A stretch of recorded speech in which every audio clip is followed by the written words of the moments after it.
So I think it's safe to say that in the world of employer branding, creating content is absolutely key.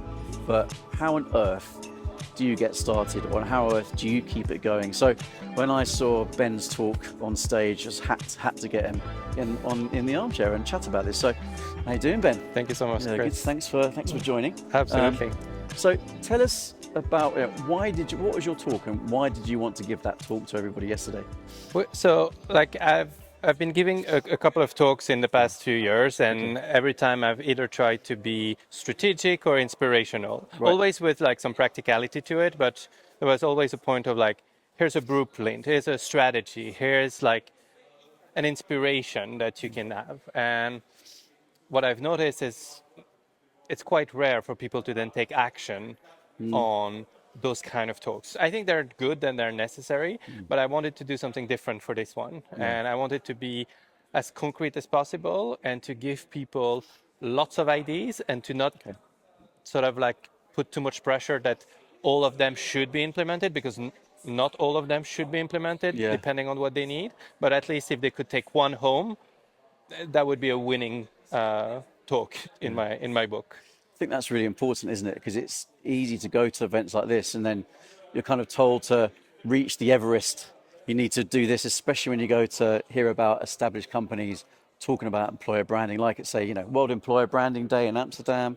You'll have some big organizations going, we do this and it took us months and years to build. And it's actually, where on earth do I start? And I'm like particularly passionate. I've said this on my podcast before, is that just get started, and actually you can do things and be doing employer branding. I mean, you see companies spending like, I don't even want to say numbers at this point, but like obscene amount of money on EVPs and obscene amount of time to build this EVP for it to often be irrelevant by the time it's done.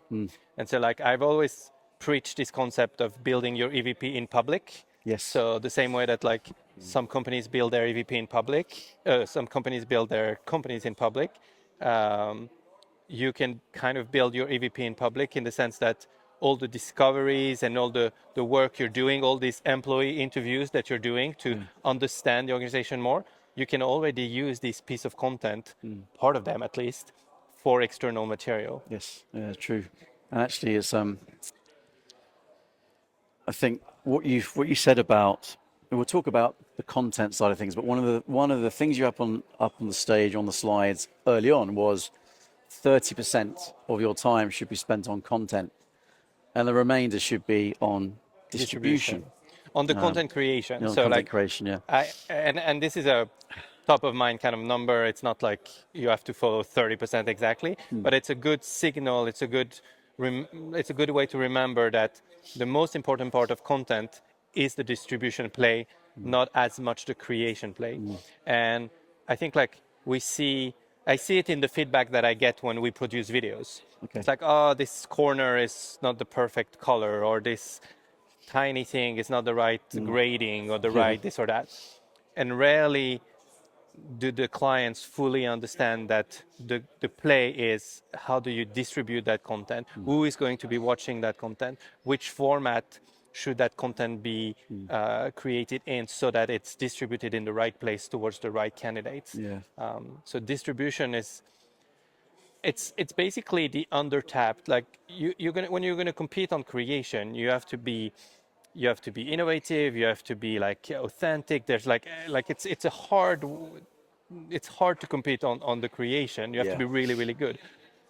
The market of like how well people distribute their content is where the opportunity lies. It's true. No one puts their content on in an email. Like let's say you do a video of a manager. Very rarely will you see that video being distributed between the first and the second interview. Very rarely will you see the video being distributed post the first interview with the TA. It's like there's so many places in the candidate journey that you can distribute your content. Yes. That is completely undertapped at the moment. Absolutely. And I think I've seen it before where I like your split. I like the percentage thing, because actually it's whatever that percentage is, it's saying that actually yes, you will be close to creating content. You know your content, and you're proud of your content, but your audience doesn't care about their content until they care about your content.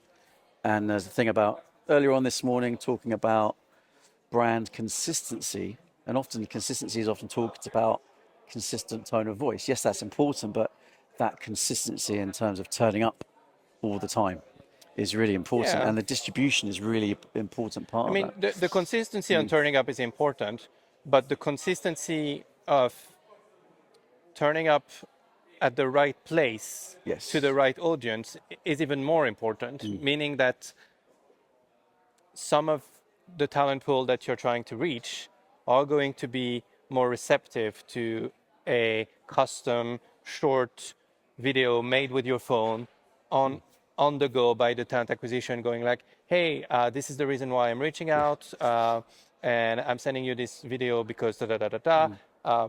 We have a couple of openings here, would love to get the conversation going. Some of them might be more attracted to something a bit grand and a little bit, so it's like figuring out what are the candidates, where are the candidates spending their time, and getting to know them. And actually, if I may say, Yeah, go on. in the past few years, every time I would say this, like, figure out where your candidates are spending time, and people are like, how the hell are you supposed to do that?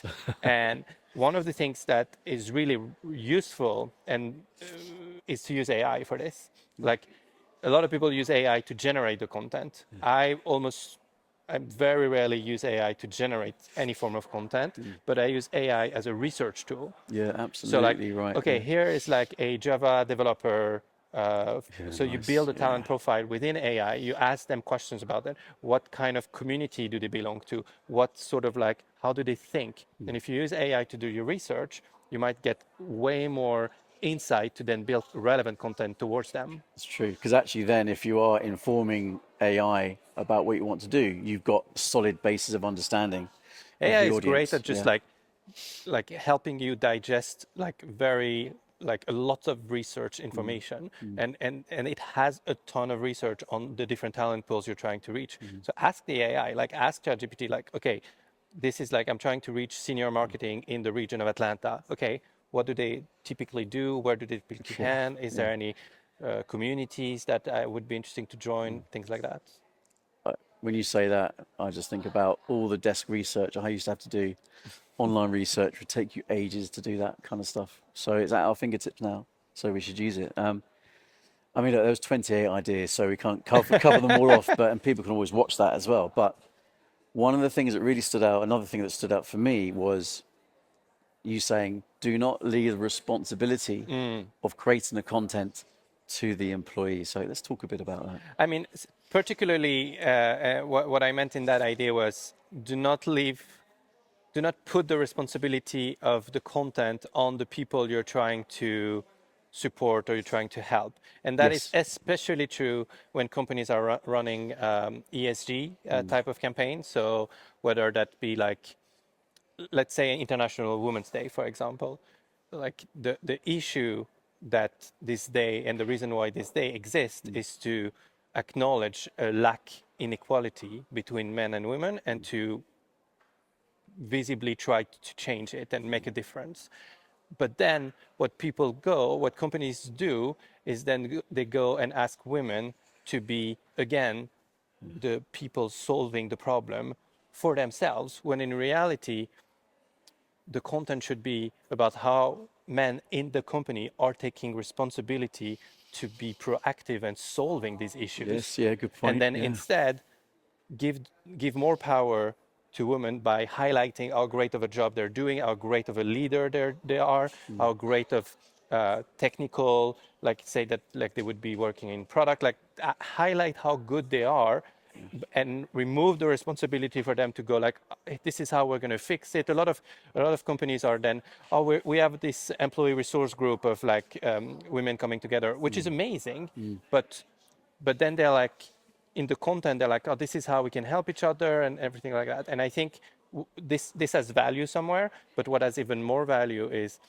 to go and ask the group who's responsible to figure out what is it that they're actually doing to solve this problem. Nice. So conscious of time, but I think the last thing, so, you know, people who have been watching this, watched your talk yesterday, or listening to this, or were online watching your talk yesterday, what would you want them to do when they maybe have a next meeting or next meeting next month, and you want them to put something in their agenda and go, right, we need to do something? What would that be? Well, I guess it depends on who is the person actually watching the Oh, talk. true. Fair enough, yeah. If it's someone who has like the possibility to say that it would be someone who has access to resources like an agency, or that has like a content creation team in-house, I would want them to showcase a couple of the ideas and to go like, okay, let's try one. I shared this idea of having content duos. Yes, I like where that. you put Yeah.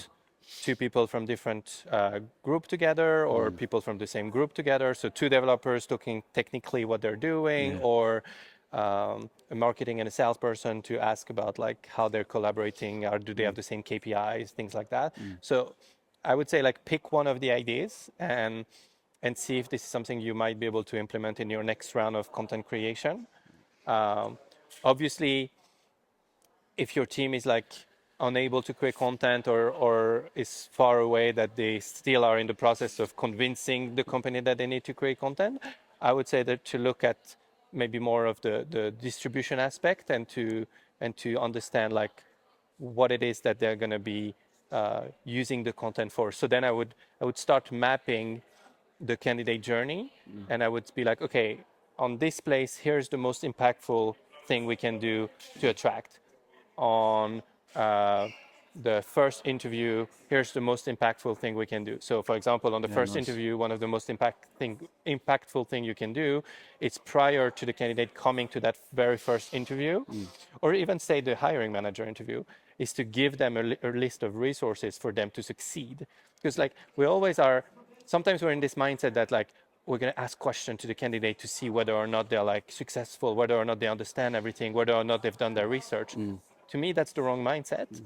Like for you, especially as a talent acquisition, you want to send candidates to your hiring manager that are qualified and that have done their research. Yes. So you're rooting for them. Exactly. So provide them the tool to go and do their research. Provide them with a landing page or a page where they can look at the job and understand the job before they go to the hiring manager, so that the question they do ask to the hiring managers are more relevant questions. Then you can have more relevant conversation. And Exactly. there is this weird pride, I think, from companies where they go, if they're interested in us, they'll find out. They'll find out about it somehow. You know? No, that's You your know? job to It's your like job. organize the information that you have and make sure they have access to it. Especially as a recruiter, I think like root for your candidates. Like it's going to make your life easier anyway. So true. give It's them true. the tool. And actually, it's the start of a positive relationship, a healthy relationship, isn't it? But look, I'd love to chat more, but it's been great chat with you. Thanks very much. Thank you so much. And make sure you look at, there's a whole load of content done over the last 2 days. Thank you for Empple and Yandex for supporting this. Absolutely, It's been great to chat with everybody. And we will see you later. Belgrade next year, let's do it.